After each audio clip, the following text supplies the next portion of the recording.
네, 7장으로 갑시다. 7장. 이 7장은 이제 이 우리 개혁교회의 아주 독특한 어떤 성경관이라고 하는 것 그렇게 말할 수가 있습니다. 로마 캐톨릭이 말하고 있는 그런 성경관에 대한 반박, 또 열광주의자들에 맞서서 이 기록된 이 하나님 말씀으로서의 성경을 또 강조하는 그런 내용이 여기에서 정리가 되어 있습니다. 성경은 반드시 성령의 증거로 확증되어야 한다라고 하는 제목을 한번 봅시다. 성경은 반드시 성령의 증거로 확증되어야 한다. 뒤에 이제 9장에서 말씀과 성령의 관계성에 대해서 칼빈이 설명을 하고 있거든요. 굉장히 이게 중요한 내용입니다. 개혁교회 신학의 어떤 독특한 강조점이 여기서도 나타나는데, 말씀으로 인해서 말씀은 성령으로 인해서 하나님 말씀이 되고, 성령은 하나님의 말씀에 의해서 다른 영들과 구별이 되는 하나님의 영으로 입증이 된다라고 하는 그런 내용의 이야기들이 이제 설명이 돼요.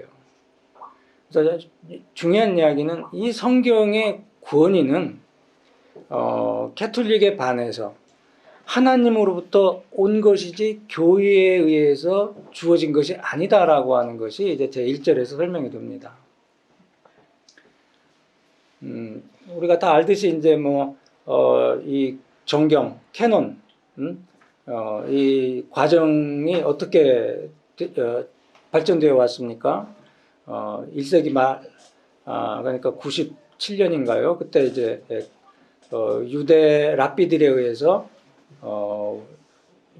구약 39권이 하나님 말씀으로 채택이 되고, 그 뒤에 300여 년이 지나서 칼타고에 의해서 신약 27권이 또 거기에 7권의 의경이 추가되어서 전체 66권 플러스 7권의 의경이 하나님 말씀으로 인정을 받게 돼요.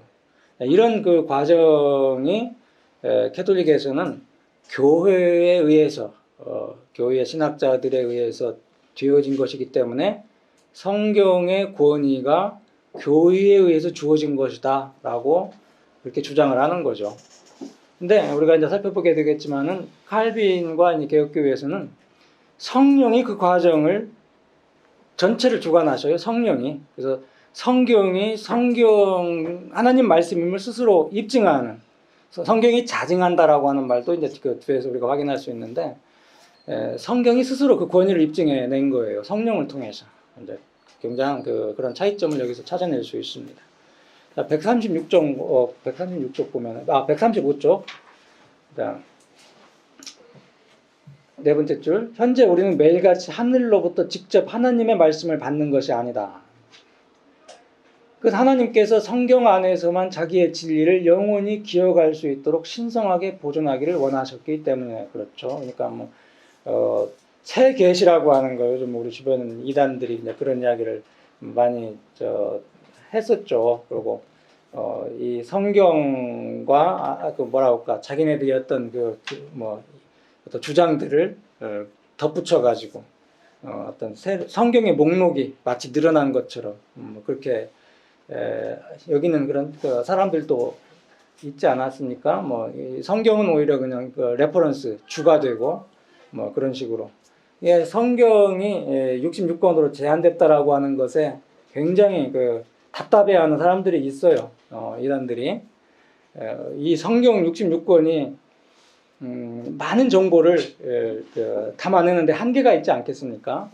그러니까 이제 이 성경을 어떻게 해석하나라고 하는 그런 또 전통, 교리 해설, 성경 해설 전통이 또 굉장히 중요하게 여겨지는 또 그런 입장을 갖고 있는 캐톨릭 교회가 있고요. 그래서 성경이 우리에게 가르쳐주지 않은 것을 유추해서 풀어서 해석해서 주석해서 성경과 플러스 버금가는 어떤 인간의 어떤 문서들, 인간의 어떤 전통 이런 것을 내세우는 그런 교회가 있죠. 아무튼 하나님께서는 지금 우리에게 새로운 계시를 추가시켜 주지는 않아요. 성경 이미 주신 진리를 영원히 신성하게 보존하기만을 원하신 것이다라고 하는 거. 요한복음 5장 39절 말씀 우리가 상기할 필요가 있습니다. 마치 하나님의 그 살아있는 말씀을 하늘로부터 직접 듣는 것처럼 한 성경의 기원이 하늘로부터 유래되었다고 하는 이렇게 생각할 때만 비로소 성경이 신자들로부터 완전한 권위를 얻게 된다라고 하는 말은 뭐냐면은, 그러니까 지금 성경이 66권으로 제한되어 있다라고 하는 이야기를 우리가 방금 전에 하지 않았습니까? 이런 현실을 칼빈이 인정하면서 하나님의 살아있는 말씀을 오늘 직접 듣는 것처럼 성경을 읽어야 한다라고 하는 이야기를 우리에게 하고 있는 겁니다. 하나님이 직접 말씀하신다. 옛날 2000년 전, 3000년 전 예언자들과 사도들과 선지자들, 족장들에게 하나님께서 말씀해 주셨는데 오늘 그들을 통해서 또한 우리에게 말씀을 주고 계시는, 말씀을 주시는. 그래서 이제 지난번에 한번 같은 걸 썼었는데, 데우스. 하나님께서 말씀하셨다. 하나님께서 말씀하셨다. 하나님께서 말씀하고 계신다라고. 성령 안에서 말씀하고 계신다라고 하는 사실. 그래서 하나님께서 오늘 살아계신 하나님께서 살아있는 하나님의 말씀을 우리에게 직접 주신다라고 하는 그런 생각으로 성경을 칼빈이 읽었기 때문에 주변의 많은 인문주의자들과 달리 칼빈이 그 힘들고 어려운 교회 개혁의 길에 참 뛰어들 수 있었던 그런 동력을 얻지 않았나, 그런 생각을 우리가 해볼 수 있는 겁니다. 많은 인문주의자들은 당대 성경 연구자였고 성경 번역자였고 탁월한 학자들이었어요. 성경학자들이었어요. 못지않게 에라스무스나 무슨 르페브르니, 토마스 모어니, 그런 유명한 인문주의 성서학자들이 당대에 참 이름을 날렸지만은 교회 개혁에 뛰어들었던 자들은 일부 종교개혁자들에 국한되지 않습니까? 정말 칼빈이 이런 경험을 했기 때문에 살아있는 하나님 말씀을 직접 듣는 경험, 살아있는 하나님 말씀을 오늘 직접 듣는 이런 경험. 우리가 1권 1장 1절로부터 3절까지 보면서 확인했듯이 하나님 말씀과 대면에 서 있는 그런 느낌, 경험. 하나님 말씀을 직접 대면하고 살아있는 하나님 말씀을 직접 귀로 듣고 마음으로 듣는 이런 경험. 이게 칼빈으로 하여금 하나님의 참 위대한 어떤 개혁자의 역할을 할 수 있도록, 감당할 수 있도록 그렇게 하신 것 같습니다. 자, 근데 교회의 승인을 얻을 때에만 비로소 성경은 그 중요성을 갖게 된다고 하는 가장 유해한 오류가 현재 널리 유행하고 있다. 이것은 마치 하나님의 영원하시며 침범할 수 없는 진리가 인간의 결정에 의해 좌우된다는 것과 같은 것이 아닌가. 그 사람들은 어떠한 책이 정경에 편입되어야 하는가는 교회의 결정에 달려 있다라고 말하고 있다라고 하는 거. 이게 이제 교황주의자들, 캐톨릭 학자들의 주장이었어요.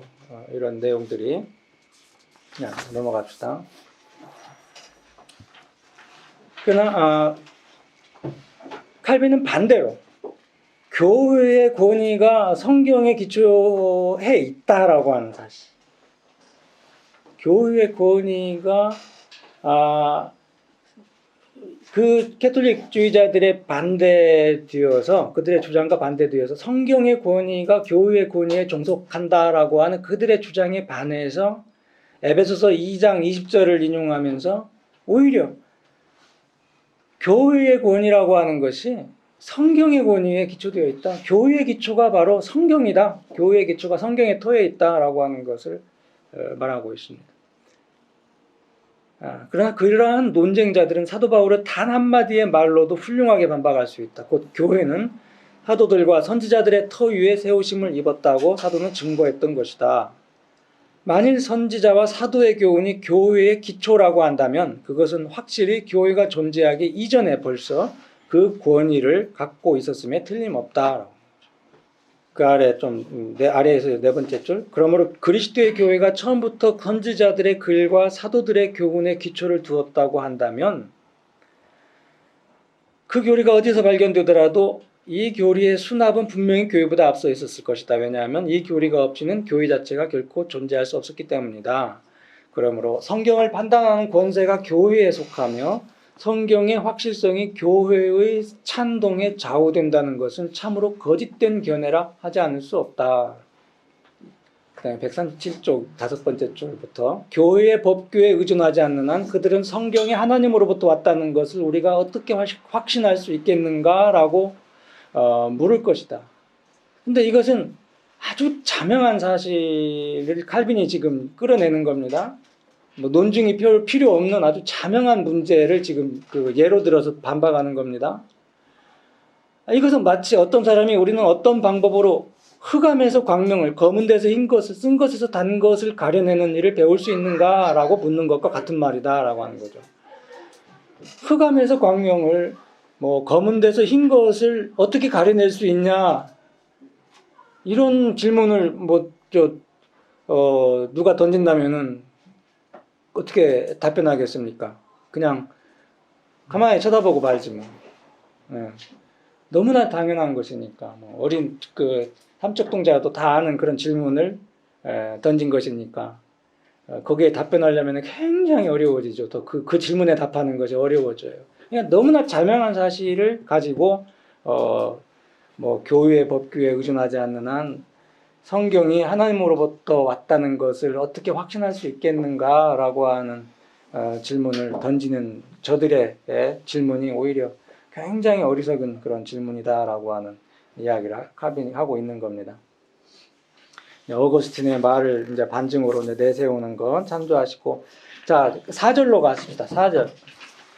성령의 증거는 다른 모든 증거보다 강하다. 하나님이 교리의 저자다, 성경의 저자다라는 사실을 의심하지 않고 확신하기 전에 교리에 대한 신앙이 수립되지 않는다는 것을 기억해야 한다. 그래서 성경에 대한 최고의 증거는 일반적으로 하나님이 인격적으로 성경 안에서 말씀하시는 사실에서 얻게 된다. 이거예요. 네. 특히 이제 여기 말씀하셨다. 성령 하나님께서 인격적으로 성경 안에서 말씀하신다 라는 사실에서 얻게 됩니다. 선지자들과 사도들은 자신의 예민함과 그들의 말을 듣는 자들로부터 얻은 신망을 자랑하지 않았으며 그렇다고 해서 이성적인 증거를 고집한 것도 아니었다. 오히려 그들은 하나님의 거룩한 이름을 드러내 전 세계로 하여금 하나님에게 복종케 하려고 하였다. 자, 이 성경에서 말씀하시는 분이 살아계신 하나님이시다라고 하는 사실. 그러니까 성경에서 이 살아계신 하나님이 말씀하시기 때문에 바로 넘어갑시다. 우리는 인간의 이성이나 판단 그리고 억측에서가 아니라 이보다 훨씬 더 높은 근원, 곧 성령의 은밀한 증거에서 우리의 확신을 찾아야 한다라고 하는 말을 합니다. 이 하나님께서 살아계신 하나님께서 성경을 통해서 말씀하시기 때문에 어떤 이성적인 논증, 판단, 억측을 가지고 성경을 증명한다는 것은 본말이 전도된 것이다. 이제 칼빈은 이렇게 이야기를 합니다. 성경의 권위는 어디서 비롯되냐? 바로 성령의 은밀한 증거로부터 나온다. 그러면서 칼빈이 이제 이런 이야기를 합니다. 문단 바꿔가지고요. 논쟁을 통해서 성경에 대한 견고한 신앙을 세워보려고 애쓰는 것은 어리석은 행동이다. 누가 하나님의 거룩한 말씀을 141쪽 사람들의 비방에서 옹호했다고 해서 이것이 곧 참된 경건이 요구하는 확실성을 그들의 마음에 즉시 새겨주는 것은 아닐 것이다. 독신적인 사람들은 종교를 전적으로 견해에 불과하다고 보기 때문에 그렇다는 거죠. 그러니까 성경은 하나님을 증거하려고 하는 시도가 없어요. 그렇죠. 그냥 선언하는 거예요. 선포하는 거예요. 고백하는 거예요. 무슨 뭐 증명 이론을 가지고 하나님의 존재 증명하는 그런 시도 성경에서는 한 번도 하지 않았어요. 그냥 논쟁을 통해서 성경에 대한 견고한 신앙을 세워보려고 애쓰는 거 어리석다. 칼빈이 지금 말하고 있는 것이 바로 그런 겁니다. 그런데 성서 속에서 말씀하시는 성령, 성서 속에서 말씀하시는 성령과 그리고 우리들 속에서 말씀하시는 성령이 이제 같은 영이셔요. 같은 영이시기 때문에 이 성령의 증거라고 하는 것은 어떠한 일체 그 이론을 훨씬 능가한다. 이제 칼빈은 이렇게 이야기합니다. 성령이 증거해 주셔요. 성령이 증거해 주셔요. 그러니까 아까 제가 말씀드린 성서 속에서 말씀하신 성령, 그분은 1000년, 2000년 전, 3000년 전 그 족장들, 선지자들, 사도들에게 말씀하신 성령이에요. 그리고 오늘 우리에게 말씀하시는 성령, 오늘 지금 살아계셔서 우리와 함께 하시는 성령이셔요. 그 성령이 동일하신 분이기 때문에 이게 성령의 내적 증거라고 하는 것이 이제 바로 이제 뒤에서 이제 설명이 되는데, 이 성령의 이제 칼빈의 이제 그 성서 해석 원리에 아주 중요한 성서 해석 원리인데, 이 성령의 내적 증거는 이런 식으로 풀어 설명할 수 있습니다. 사도 예컨대 바울 사도가 있어요. 바울 사도가 있고, 이 바울 사도가 로마 교인들에게 편지를 썼습니다. 1차 독자죠. 우리는 이제 우리가 여기 있고, 시간적으로 2000년의 간격이 있고, 공간적으로 엄청난 공간적 간격이 있습니다. 근데 이 성령의 내적 증거라고 하는 건 뭐냐면은, 바울을 감동시킨 성령께서 바울의 편지를 통해서 독자들을 또 감동을 시켜요. 이 동일한 그 성령께서 여기서 똑같이 역사하시기 때문에 우리를 똑같이 1차적인 독자인 로마 교인들 못지않게 우리를 똑같이 감동시켜서 동일한 목적지에 이르게 하는, 동일한 목적지에 이르게 하는 사역이 성령의 내적 증거라고 합니다.